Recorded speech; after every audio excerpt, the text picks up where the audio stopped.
Agora a gente vai tirar todas as nossas dúvidas, é o nosso convidado de hoje, José Eduardo Branco, que é advogado. A gente vai falar sobre pensão alimentícia, que às vezes dá cadeia, né?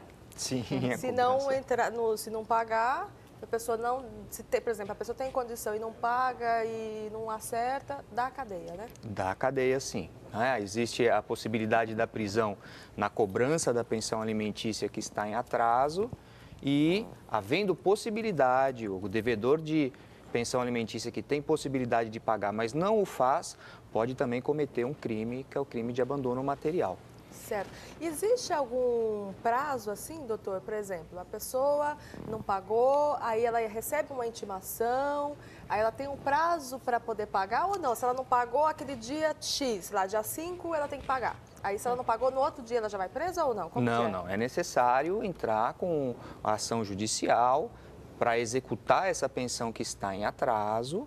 Então, o devedor é citado para efetuar o pagamento em 3 dias ou justificar.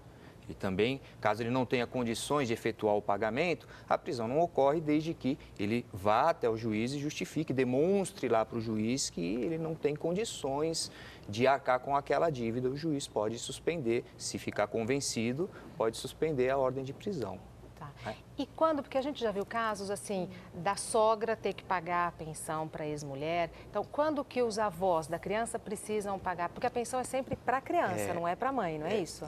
Regina, olha, nós podemos dividir em 4 grupos de obrigação de pensão alimentícia. Primeiro, de pais para filhos. Os pais sempre têm a obrigação de pagar a pensão para os filhos menores ou incapazes. Ambos os pais, é isso que eu ia perguntar, proporcionalmente, pai e mãe, tem essa obrigação. Então, essa é a primeira situação. Segunda situação, cônjuges ou companheiros que se separam têm o dever de assistência mútua. Então, ex-marido e ex-mulher ou ex-companheiros, um deve pagar a pensão para o outro, caso seja necessário.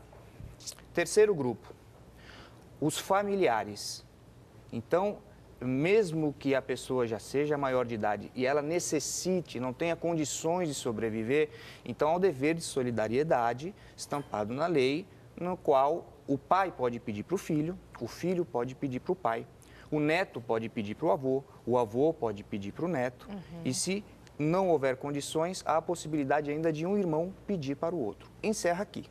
Tá. Não pode pedir para o tio não pode pedir para o sobrinho. Tá. E por último, a mulher grávida, que tem a lei dos alimentos gravídicos, no qual ela pode acionar o pai da criança para ajudá-la durante a gravidez, mesmo antes que a criança nasça. Ah, é? Antes da criança nascer? Isso, os alimentos gravídicos, é uma lei de 2008, é pouco comentada, mas existe a possibilidade da mãe acionar aí o pai da criança para que ajude-a, né, durante a gravidez. A mãe, por exemplo, fazer um pré-natal, essas coisas mesmo, medicamento. Isso. Então, a questão da sogra. O que acontece? Na obrigação que decorre da família, o avô deve para o neto. Então, se o pai não tem como pagar, o neto pode acionar o avô ou a avó. Estabelecendo essa obrigação, quando se estabelece a obrigação de pagar? Quando o juiz diz, por uma decisão ou por uma sentença, olha, você deve pagar alimentos. Aí você tem essa obrigação. Então, é possível. Agora, o que não é possível é a nora pedir para a sogra. Aí não entra nessa situação. Mas o marido pedir para a ex-mulher pode? Pode, o marido pedir para a ex-mulher, a ex-mulher pedir para o marido. Quando que o marido pode pedir para a ex-mulher? Sempre, em todas as situações, a obrigação alimentar ela se estabelece na necessidade de quem pede e na possibilidade de quem paga. Então, aquele que ficou desamparado, que não tem condições, e é necessário comprovar isso para o juiz, não é? Que não tem condições de sobreviver sozinho, pode aí, devido a essa obrigação de assistência mútua, pedir a pensão para o outro. É um assunto que rende, né? Que rende. E as pessoas têm muitas dúvidas, né, em relação a isso, né, Regina? Por isso a gente conversou com as pessoas nas ruas, doutor. Claro. Você pode responder as dúvidas dessas pessoas? Sem dúvida. É sempre bom a gente poder esclarecer, né? Porque às vezes a lei não é aplicada porque as pessoas nem conhecem, né? Então, falar a respeito é sempre muito bom. Bom, primeira perguntinha, então. É verdade, se eu não pagar a pensão, eu não posso visitar meu filho? Boa. Não. Não é verdade. Não é verdade? Nós temos dois direitos e obrigações aí distintas. É óbvio que o pai tem que pagar pensão se está estipulado e se ele foi condenado a tanto. Agora, a visita ao filho, ela não pode se confundir com essa obrigação de alimentos. O filho, ele tem o direito de ser visitado pelo pai. Não é? Então, o amor, E o o pai tem o carinho, direito de ir o lá ver o afeto filho. que tem entre o pai e o filho, ele não pode ser obstado por uma questão financeira. Às vezes ele realmente não tem condições de pagar. Né? Ou ainda, seja qual for a situação, a orientação é de que não se proíba, porque senão a criança vai sofrer duas vezes. Vai sofrer a primeira porque tem esse desamparo material e vai sofrer a segunda pelo desamparo afetivo de não poder ser visitada pelo pai ou pela mãe que está devendo alimentos.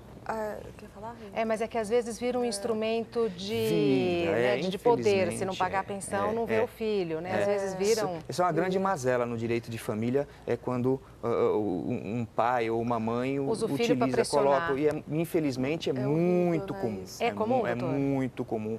Tem até uma lei específica da alienação parental, também recente, no sentido de que o juiz possa multar o pai ou a mãe ou aquele que está com a guarda da criança se falar mal, afastar. Porque isso não faz bem porque para a atinge, criança, né? O exatamente, maior porque a prejudicado vítima é a criança. própria criança, né, que fica numa situação psicológica totalmente abalada. Então, essa questão da visita e dos alimentos não deve ser confundida exatamente para se preservar a integridade psicológica, afetiva da criança. Né? Certo. Não, uma dúvida mesmo, assim, porque a gente vê sempre de valores mesmo de pensão, né? Porque, sei lá, às vezes a gente vê artistas, a gente até lê no jornal, nas revistas, enfim, falando assim, aquela criança ganha 20 mil de pensão, aquela não sei o quê.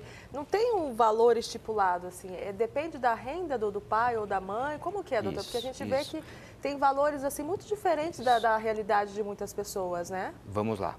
Eu tenho duas espécies de alimentos, que são classificados assim, os alimentos necessários, não é? E os alimentos voltados para manter o nível social, o estado social. Os necessários é aquele para sobrevivência, não é? E o voltado a manter o nível social para que mantenha aquela família, afinal, no mesmo patamar que ela sempre teve, que se ocorre essa dissolução. Então, né, quando nós falamos dessa segunda hipótese, a gente sempre vai aferir exatamente a possibilidade. Então, se quem paga os alimentos tem uma condição melhor, ganha mais, então, com certeza, ele deve também pagar mais para manter uma condição parecida com a que ele tem na vida pessoal para o filho, não é?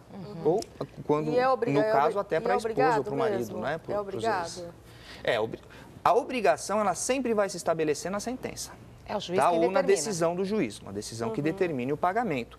Então, quando nós entramos com a ação para pedir a fixação desses alimentos, nós demonstramos, olha, o pai é empresário, tem um ganho de tanto, o filho tem essa necessidade, enquanto estava morando junto, ele estudava nessa escola, ele tinha esses serviços, então é necessário manter essa situação e é compatível com o rendimento de quem está pagando os alimentos. E aí o juiz avalia a situação e fixa, e diz qual é a obrigação, como ela deve ser cumprida, e aquilo é o que deve ser seguido sempre, o que ficou estabelecido na decisão do juiz.